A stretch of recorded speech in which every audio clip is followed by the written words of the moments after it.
Welcome to one of those show that exposes the artist sneaker culture. I'm your host, Adam Butler, back with another episode. Thank you so kindly for being here. Now, in today's episode, we're going to be discussing the drama between StockX and Nike. If you're in the sneaker community, you are familiar with that. But we decided to go to an expert on this one. Today, we're talking to not only a plug, but a celebrity plug, because there's been a lot of conversation around backdooring, bots, StockX reselling, and a lot of people getting confused. My man Derek from D Sneakers Express is in the building. He's going to help us out. Again, he's a celebrity sneaker plug. He's legit. He knows all about the bot process, the backdooring process, the reselling process, the getting stuff early process. He's the dude. He has a wealth of information. He's going to help us out with that. And we're going to talk about the stuff going on with StockX as well. Without further ado, let's just jump right into it. My man Derek is in the building. Derek, what's going on, man? What's going on, my dude? Coolin', bro. Thank you so much for doing this, man. The audience of this show are people that are very much into sneaker culture and a lot of people that are new to sneaker culture, right? A lot of people that don't really know much. So when we talk about plugs and resale and things like that, sometimes they're like, wow, what is that? What does that mean? Right. And I do my best to explain it to people, you know what I mean? But to have someone on here that operates in that, right? Who is the person who a guy like me and celebrities go to and say, yo, I need this. Can you help me get my hands on it? You're that guy. You're the person that does that. So for the audience, just sort of break down what you do and how you do it. All right. Well, my name is Derek. I'm the owner of D Sneaker Express. I'm a reseller located in New Orleans, Louisiana. I sell to like various celebrities like Lil Baby, Lil Meech, Polo G, Jabbar Chase, Tyrese Maxey, sold to a lot of people. And I bought and I backdoor, and I also go to conventions to get inventory and stuff. Mm-hmm. Okay, let's talk about botting. That's something that I know we've talked about again on this show, but I'm not quite sure people really understand what's that mean. Explain what botting is. Okay, so it's like you have a computer software and it enters tasks. Task meaning like, say, one person going for a drop on e-supply, you're actually one task, you know? On this automated software, I'm able to run 1,200 to 5,000 tasks, which is like 5,000 people. So you think's going to get to shoot a person with one task or a person with 5,000 tasks? 5,000. So that's basically like a general rundown of what it is. So people pay for the botting service. I'm assuming that you have to pay to be able to bot or what have you. I'm sure that costs that comes at a cost, right? My setup now is worth like 15 grand. Wow. On the low end. And that's not including like servers, because y'all can do y'all research. They have a bot called Valor AIO. It was going for it's like 2K now. That's like the best e-supply bot. They have what bot is. I actually got that for free Saturday. I won a giveaway. So they have that. That's the best. Then they have a bot called Trickle. It's like 2,000. Then they have a bot called Rad that works on all websites like Best Buy, AMD, all of that. Yeah. So, if you have the best setup, I mean, you're going to get pairs. I know for sure in my heart, I'm pairs. It may not be what I want, but I'm it for sure. You know what I'm saying? Yeah. Yeah, I definitely understand what you're saying. All right, let's get to the next thing you mentioned, which is backdooring. Talk to me about what backdooring is and how do you get access to that? Okay, well, first of all, I ain't about to cut no corners. You got to have money to backdoor. Because stores that you backdoor from, I mean, they use the extra money to pay employees, feed their family. You know what I'm saying? I mean, everything's a business. So say if I go to like employee or tier 0 or mom and pop or something, and I'll be like, all right, give me 10 pairs of this, StockX this, I'll give you $50 on the market, 40, 50 on the market. So they make money, you make money. You know what I'm saying? Yeah. That's how it was pre-COVID. But now COVID, they want green button. Every store wants green button because of COVID. I'm sorry, go ahead, bro. That's what I'm saying. Every store wants green button because of COVID. So say if you a Jordan that's going for like 300, they're gonna want 100. So I mean, that's just what it is basically. Yeah, the stuff is fascinating, and part of it feels shocking, but another part of it is like this is old as time. Like I remember having a plug back in like I don't know, like I don't even years ago. You know what I mean? And it was a little different then because the botting and all that wasn't really part of the You talking game. about like store plug to get your personal pair or some goofy shit like Yeah, that? like a dude who would go stand in line for me. You know what I mean? Like I paid a little extra and the dude go stand in line for me. Ain't no more lines, not, bro. Yeah, and so that's the thing, right? So part of it is there's a lot of criticism in the game right now. There's a lot of people going, "Oh, sneaker culture is destroyed," this, that, and another, right? And they blame people that have access and know how to get access to this stuff. But for me, I say this has been going on. Yeah, it may Yeah, look different. It was a lot less technologically advanced, right? So yeah, it was like, a yeah. guy stood in line. Now a dude bots for you or can go get the back door for you, right? So part of that is part of the game. Let me ask you this though, before we get into the StockX thing, which is the main theme of this conversation. When people, do you think people are more upset at the fact that they can't get their hand on the sneaker, right? That a person like you knows how to go get it so you can sell it on the aftermarket, or are they more upset at the fact that everything seems to go to the aftermarket now, right? Like, just to give some context to my question, there was a time where the hype stuff, you knew what the hype stuff was. A Trav was hype. You knew you weren't gonna get that, so you were prepared to pay extra for it, but not for like a blue 13, right? I Right. think that people are more upset about the hype in general in the game, or at the fact that that people like you, again, not to come for you, because you guys like you have been around since the beginning. You are part of the game. It just is what it is, right? Fact. And a lot of times you know what you do is most times what you do is welcome, because you help people get their hands on stuff. But do you think people are blaming the reseller because everything is hyped up right now?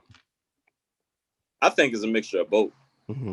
Because I'm gonna give you my own personal opinion. Before I got into buying and reselling, I used to hate resellers too. I couldn't get my personal pair. But Mm-hmm. you have that with the game. That's what people don't realize. Mm-hmm. As times change, you have to adapt. Even in reselling, you have to adapt. Like they had a time in reselling where we could loop lines and all that. Can't do it, bro. Yeah. You cannot loop a line no more. So you have to adapt. If you want to be in this culture, you have to adapt. It's no more going in the store and getting your pair. Like that's dead. Like, bro, even Jordan 1 lows, you can't even get that in the stores no more.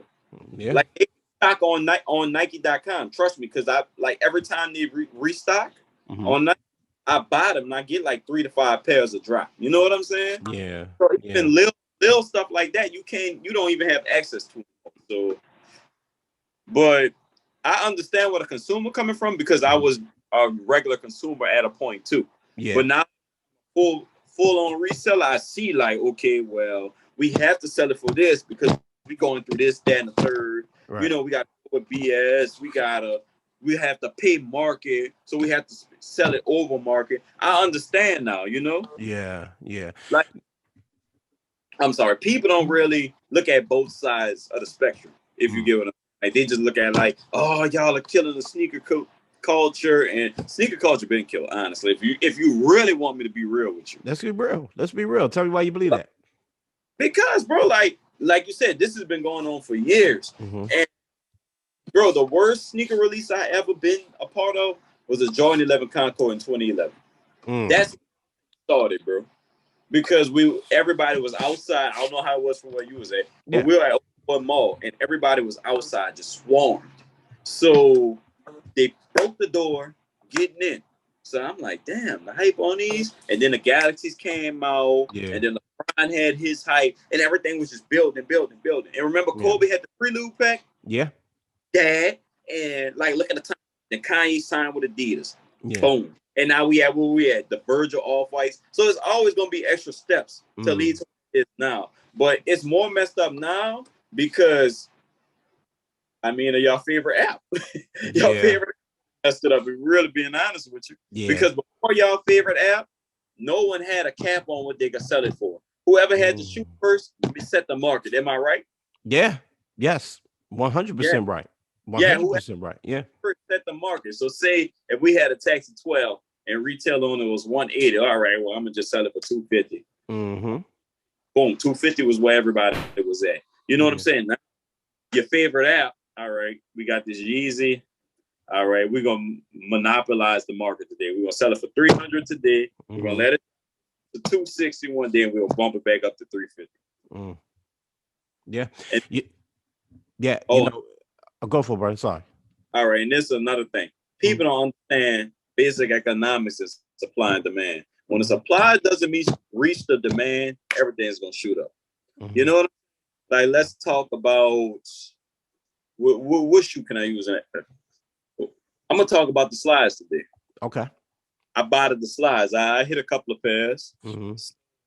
The demand for the slides is at an all-time high. It's about to be summertime. You know, people, they fresh. All right, cool.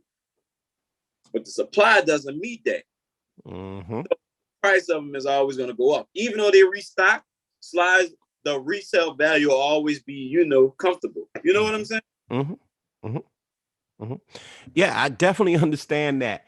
And, you know, that's why I think people had started to get to the point where they were comfortable with the resale prices, even though they may gripe about it, right? We may feel like the price may be too high on the given sneaker, but that differs from person to person, right? Whether it differs from pocket to pocket, to be honest with you, right? Like some person may say, I can, you know, whatever. You I can spend that. Right. Like some people look at it like, you know what? It's a luxury item, even though it retails at a certain price. It's impossible for me to get it at retail. If we're going to participate in this thing, I'm prepared to spend the extra money. That's one thing. But then you add in the extra element of, but am I getting scammed? Right? Because you talk about supply and demand. Wait. I don't mean to cut you off, but to my knowledge, getting scammed means you don't receive the product at all. That's fair enough. That's fair. You're not scammed. Like, what people don't realize is, if a shoe is going for $250 and your favorite app has it on the market for $350, no taxes and fees. Yeah. You know what I'm saying? And it's in hand, so it's worth more than what it is on your favorite app. So if you're paying $380, well, I can't sell it to you for $430, $420, $430. You're only paying $40 extra, and you have to wait 2 weeks. No, man, they right. The price, that's what I'm saying. People are cool. The price, because now we get into the StockX thing, right? Basically, where I'm going with it. The price is the price. We understand that, right? The price is the price. And I don't mean to cut man is Adam, but why would a seller cut his profit margin in half if you could go to the monster? I'm gonna call him the monster. Yeah. Pay them $380, but you want me to sell it to you for $320? I understand. Understand. Yeah, no, I get you. I'm with you. I understand that. Right. No one, look, just to clarify my point. No one wants to spend a lot of money on anything, but people will do it if they feel like that's the only way I can get it. So the price and the product, I think that's an old fight and an old argument that people just needed to get over at some point. Resellers are here. The resale market is here. Like you said, the demand for the product, the supply for the product is low. So we have to go through third parties. It's the same thing with concert tickets. It's the same thing with all sorts of stuff out there, right? So that's cool. When you talk about StockX, and I gave the context to the StockX conversation in the intro of this off mic, when I did the intro for this show, about StockX being accused of selling fake sneakers. So when I talk about being scammed, that's what I'm talking about, right? Not saying that I know that's not what you're into. I'm talking about the idea of people getting fake sneakers from a reselling platform that's supposed to that prize themselves on being the most legit source out there. I legit check. Now, mind you, this is a fight between Nike and StockX. You don't work for StockX. You know what I mean? So I know you're not, I'm not coming at you like you work for StockX. I do want to ask you though, what do you think about that? About the idea of fakes getting mixed up in the inventory? Do you think it's an honest mistake, or do you think it's something that some people may choose to do because they got to get that product to people somehow? Well, this is what I know about these sneaker apps. Some of them send their workers, not StockX, but the other one, if you know. Yeah.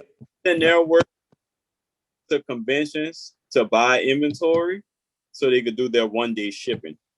And it's already legit checked when they go to the sneaker convention. You see what I'm saying? Yep, I do. That's why they're winning in that aspect. But as far as StockX, bro, you held a job before, right? You worked a 9 to 5 and was a disgruntled employee. Everybody was a disgruntled employee. So what makes you think that Steve or somebody didn't get mad at StockX? Like, oh, I've been here for a year. They don't want to give me a raise. Screw that. Everything gone. Everything passing today. You see what I'm saying? I do. So, all right, you got that aspect. And bro, they have multiple Instagram pages about StockX getting called out for selling people fakes. It's just so big because the brand Nike said it. Yeah. But bro, they like the patent ones, Cool Grey 11s, Yeezys, Travis Scott's, all of that. High numbers of fakes. High numbers of good fakes, bro. Yeah. You know what I'm saying? I do. That's the scary thing about it is that the quality of the fake, and I talked about this 1,000 times on the show, and I'm pretty sure you've had conversations with people. It's the biggest conversation going on in sneaker culture right now is how good the fakes are. And you are right. Like it took Nike to accuse StockX of something in order for it to be like this big national conversation. Now it's on MSNBC and all these type of big organizations, big news organizations, right? And big news shows, right? It's national news is basically what I'm trying to say. But you are right. Within our world, we've known this for a while. We've known in what you basically are talking about, and please, elaborate on it. Tell me if I'm wrong. You're talking about human error, right? You're talking about human nature, right? When you leave it to the human eye to have to legit check this stuff, like where a person has to go, I can legit check this. That leaves open the option for someone working for a big organization to go, either I don't feel like going hard on this legit check today because I'm not being paid enough, or I'm angry and I'm just going to let some stuff go because I'm not being paid enough. That's what you're saying, right? Yeah. See, it's a difference because of the regular consumer went to like a sneaker con or a sneaker exit or got sold something and they got their shoe legit checked there. They'll come with the black lights, show you exactly like what's wrong with it, if something wrong. If it's legit, they'll tell you like the differences. You see what I'm saying? eBay's authentication team, they don't play around. You know what I'm saying? Yeah. It's all about like employee morale, basically. Like if employees are disgruntled, you're gonna have a disgruntled whatchamacallit. And then this is what StockX does too. From what I see, say if you get a fake shoe, right? And you send, they'll tell you, oh well, we're not gonna give you your money back, so ship us the shoe back and sell it. So you're gonna take a loss on top of the fake shoe when you sell it back because of the processing fees. So then the next person that buys that shoe will get that shoe. And whoever doesn't detect that shoe is fake, boom, sold. That's not cool. You know what I'm saying? Yeah. As opposed to eBay, my bad. As opposed to eBay, which is when it goes through, if I try to sell a shoe, I mean, I know it's fake or whatever. Maybe I'm trying to scam, whatever it may be, right? I put that shoe through eBay. If it doesn't go through the authentication process, that shoe gets sent back, and that money gets sent back to the buyer immediately. Because I'm gonna tell you a good story about eBay. Last year, I bought the UNLV Dunks, the lows. Okay, so the pair was supposed to be dead stock. It was worn. So eBay, I opened a claim. eBay told me send a picture, show them it was worn. It's like, okay, keep it. We're gonna send you your money back. Two differences in StockX and eBay. You see what I'm saying? It's all about their customers and their employees. Yeah, that's why everything. Any good business starts from the top. So if your head guy is messed up and everything's gonna trickle down, you got disgruntled employees gonna be like, oh, screw it. Oh, I have lunch at 12 and it's 11:50. All right, everything's going through. Whatever, I don't care. You see what I'm saying? Yeah. I definitely see it, man. It's a very interesting thing. I mean, I wonder if and again, I don't have any skin in this game. I don't work for StockX. I don't work for Nike. I'm just a dude that likes talking about sneakers and I got a podcast. You know what I mean? Right. So I'm not here to destroy StockX. I'm certainly not here to destroy Nike. I don't have the power to do either. Right. But I do wonder, because I remember when StockX, you mentioned something earlier about like how when StockX came around, it changed the game more so than say like GOAT and Flight Club and other places that had traditionally been, and even guys like yourself who were in reselling, right? Which has always been around. Well, at least it's been around for some time since sneaker culture became extremely popular, right? Right. StockX was different for people, especially for the people in the audience and that are just learning about sneakers and listen to the show. StockX was different because how the name sounds, StockX. It literally showed you a market for the sneakers. You go to the website, Right. you see a market. You know what I mean? You see how the market fluctuates. You see that there's an asking price and then there's the last sold price. You can make all of these decisions, right? Right. Do you think that StockX, for lack of better words or lack of better term, complicated the system so much that they almost broke it, that it almost became inevitable that a fake was going to get through there? Because when you look at StockX and open it up, it's almost like you're not even reading English at this point. Most people don't even know what they're looking at when they open up StockX. You know what I mean? Seriously, bro. Because you got to look at it like this. Okay, StockX to me, this is why I use it to know when I go to these conventions. All right, this shoe is going for $250. I'm at cash hands. I'm offered to do $230. Mm-hmm. Then fees are $280. So say if I'm a reseller, all right, so if I'm getting it for $230 and it's selling for $280 online, that's $50 of profit already. So I can add an extra $30, $40 and make it $90, $80, $90. That's why, that's the thing it's good for. But as far as like, I feel they market manipulative because stuff goes up one day, then it goes down, then you check it back, you know. So yeah, they messed the game up a lot. Yeah. I mean, it's when you take something like we've been doing. Again, I'm a consumer, right? And I love that, bro. Hey, bro, I'm a consumer too, believe it or not. Like, no, I believe you are. You know what I mean? And that actually, and I'll make this point in that actually is something I want to get to, because I'm a consumer, but just in this particular instance, I'm a consumer, you're a seller. You know what I mean? But it was simple. You're able to get something I can't get my hands on. I'm paying you for your service. I'm paying you to get the opportunity to grab this thing for me that I don't have. Either I don't have the time. Now, mind you, maybe I can go buy bots, or maybe I can wait in the line back in the day. I don't want to do that. I'm paying for my time. Right. We're going to get into the botting space, because I'm glad you said consumer, why regular consumers should not buy it. I'm going to get into that. Let's do that. So, but when you offered this new service, which again, I get the point of the service, I'm about, StockX, it did complicate things, and it caused the consumer, you made it some information. Sorry. you made it so easy for the quote unquote easy for the consumer that it made it easier for the consumer to get tricked, is basically what I'm trying to say. You know what I mean? Like it made it easier for them to get their hands on something. And then again, you add that third option, which again, I'm going to have someone on the show that is, expert like in fake sneakers and stuff like that, because then you get that too. I need to talk to them too. You talking about Rupa? No, I don't know who I don't know him, but whoever that person is, I'm going to get him on this show. If it's that person, I will definitely get you in contact with him, because I'm searching for somebody to talk to about that. But, you just add that third element of the fake, and then now you just have this calamity of mess, right? So I agree with you when it comes to, the StockX part and the legit checking aspect of it. When you're dealing with human and human nature, and the human eye, you're going to make mistakes, and mistakes are going to go through, and people are going to have to just suffer those consequences. I do want to talk about you for a second, because I'm curious as to how you got into reselling and even the botting process. Like what brought you from just being a consumer to a seller? How did you make that transition? Okay, well, 2011, I was locked up. Okay. So I came home for the Concourse, right? It happened to like 2 days before it came out. So two of my female friends, Alexis and Denasia, they were like, man, come hang with us. Like, we're going to get the Concourse. I'm like, what are those? So, man, we went. The line was crazy, like I told you. Yeah. So I went on eBay because I couldn't even get a pair for myself. And I'm like, this shoe going for $450, $500, retail $190. What the hell going on?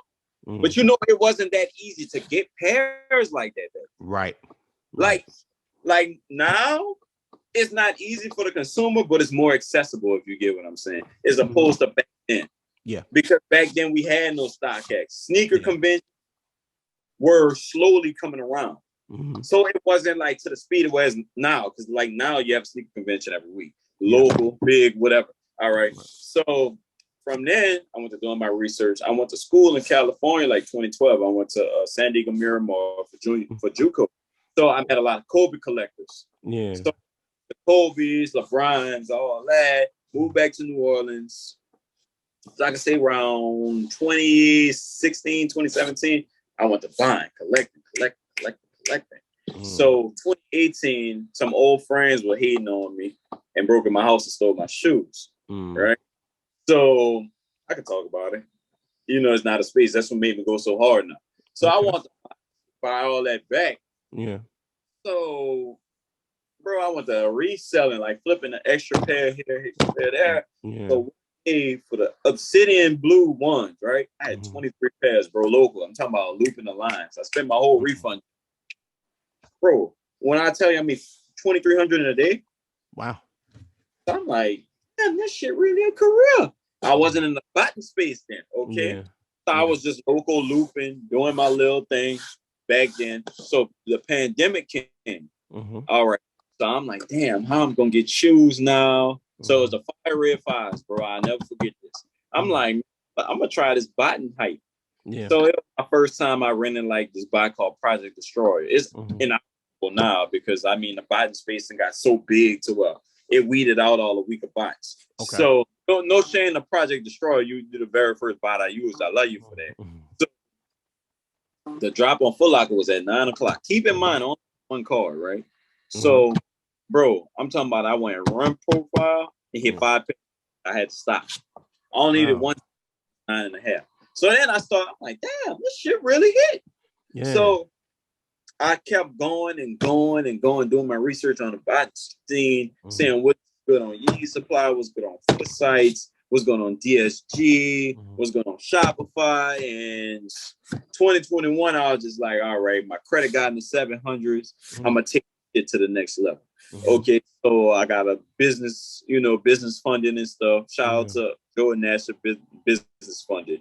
So I went to buying the best bots. I'm talking about Rad, Valor, Kyle, Trickle. I went to getting all that, the best proxies, and I'm hitting every drop. You see what? And as in this botting space, I'm still learning. Because today, like I hit like 8 pairs of slides, which is okay, but it's not what I wanted. You know what I'm saying? I wanted 40. So I gotta figure like, okay, how can I get from 8 this drop to 40 the next drop? So that's really where I'm at. That's really interesting, man. Really interesting. One thing you mentioned earlier, because we just were talking about bots. Why do you say that the consumer is? Why do you say that dealing with bots is just a consumer straight up is probably not the smart move? Because, bro, like you gotta think you can rent a bot for probably about $100 a day, right? Let's say for Yeezy Supply, you rent a bot for like 100, or you get a monthly key of Valor for 200 a month, right? Okay, that's two. You want a couple of pairs of slides, all right? Yeah. You have to get Gmails for Yeezy Supply to get flash page called One Click. You get 5, 10 of them. That's another $80, $90. Okay, yeah, $290. You got to get proxies. So you're probably in 70 something, right? All right. Then you have to get a server. It's probably like $80, $90 a month. Okay, so you add all in, and I ain't do all the math, but that's like 400. Yeah. It's not guaranteed you're going to hit. Right. And that's one drop. Yeah. You know what I'm saying? So do that by a year. Yeah. You spend a lot of money. Right? Yeah, the regular consumer should not get into that. I mean, if you're a regular consumer, you're just looking for your pair. Yeah. Just pay resale. Yeah. You have a whole bunch of money. As opposed to like, all right, you getting all these bots and these proxies and these Gmails and servers, and you got to pay for a cook group, and you have to pay somebody to mentor you and help you. You know what I'm saying? Yeah, so it's not smart for the regular consumer if you just want your personal. As far as like, this sneaker game goes deeper than what you think, because we didn't even get to talk about the convention part. Let's talk about the conventions. All right, so say you go to SneakerCon, right? Say. And I had this conversation with the dude I did the podcast with yesterday. He was like, well, if I want to buy inventory to start reselling, how much would I need? I said at least 30, 40 grand. He's like, why? I said, because you're going to pay a resale. The goal of going to these conventions, bro, and I'm going to tell y'all some tricks. When you go to these conventions as a reseller, you use StockX. You see the green button, right? Okay, so green button says 240. I mean, imagine I'm looking at StockX and you're the person who I'm talking to. Green button says 240. You want 250? Okay, I'll give you 230 cash. Boom, cool. If he accepts, cool. If he tells you I'll do 240, you right at StockX. Take it, because you still have to add tax and fees, which is another $30. So you're in a plus $30, as opposed to you buying it off StockX and you're down, that amount of money, and you add your fee. That's why a lot of these big stores, they go to these conventions to do their cash outs now, because all the supplies there, and you can get it legit checked by like eBay or another authenticator. Why you're there. You know what I'm saying? Yeah. So that's why it is. And the general consumer doesn't go to sneaker conventions unless it's in their city. And this is why. Because, okay, say if you're a general consumer, right? If you live in New Orleans, why would you travel to Texas? You have to get a rental car. You have to get a hotel for multiple days just to get one pair of shoes. So that's why I say support your local resellers, because we go to these conventions to bring y'all the supply that's legit back to the community to sell to y'all. You know? I do. Because if anything is wrong with a shoe, you can hit us. Not only me, but whoever you shop with. It doesn't have to be me. It could be whoever it is. Whoever your reseller is, whoever your plug might be. Yeah. I mean, like I mentioned earlier, man, and I do want to have you back on. I do definitely want to have you back on because there's a lot. This is not going to end. And it's a conversation that confuses people. And I think you mentioned COVID earlier. COVID caused everybody to have to sit down. A lot of people had extra cash and didn't know what to do with it. Extra time and didn't know what to do with it, and they wanted to cop. I feel like, when I talk to people, it even went one or two ways with people. Either people were able to sit down, look at their big old giant collection and go, I don't need all this. Let me try to sell this stuff. Let me try to get rid of it. Or some people said, you know what? I'm bored. I got some time on my hand. I can't wait to get back outside. And when I get back outside, I'm going to be fresh. And they were buying, trying to buy. And I think that's why, the sneakers app started to go real crazy. And everybody all of a sudden was expressing frustration with the sneakers app. You know what I mean? You started getting the influx of fake sneakers and really good fake sneakers. And people really were trying to, bots started coming into the game, as you mentioned earlier. Bro.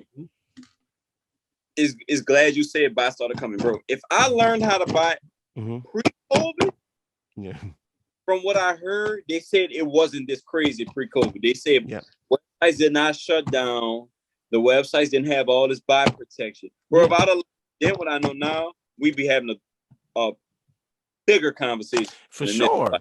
It changed the game. You know what I mean? So I say that to say, because I do have to begin to wrap up.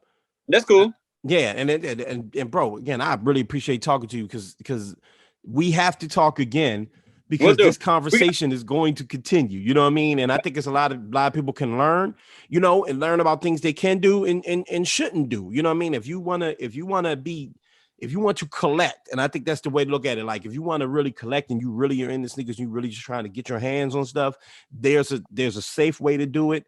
And there's a negative way to do it. You know what I mean? And people have to make that choice at the end of the day. But I think talking to people that are in the game, that are in the trenches, so to speak, right? You can really help people understand what's the smart way about it, what's the more dangerous way to go about it, how to protect their money and how to, in some cases protect their safety. You know what I mean? So I appreciate you, bro. Listen, if you got, we shouted you out earlier, but like, if you have any information, anything you want to put out there, social media, what have you, man, go ahead and take this opportunity. All right. Well, my personal Instagram is Derrick, DARRIC4K_.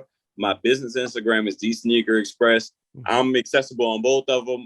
If I don't reply back, just bump the DMs again. I have a legit website. I have Afterpay on there, Klarna. And I use them for payment options. I have pre-orders available now for upcoming releases. Everything is in hand. If it's on the feature collection, I ship out same day. You'll get all your shoes. It's gonna be authentic. You don't have to worry about that. So that's basically it, bro. And I'm also working on a backdoor group to where I get shoes overseas early, legit shoes overseas early. Working with some people right now to get all that finished. So when that comes, I got something for a big celeb that's coming this week. You'll see. Cool, man. We definitely gonna wrap again. I appreciate you. Thank you so much for coming on the show, man. All right, big bro. Be safe. Big shouts out to Dirk. Big shouts out to you for tuning in. I hope you learned a lot. And if you want to continue this conversation, remember to hit me up, MSR_Adam, MSR_Adam. Hit me up. We can talk about it all. If you just want to show some love, I'm down for that too. Also, remember, always mind your mental health, mind your physical health. And before you go, never forget to continue to be great. I'm up out of here.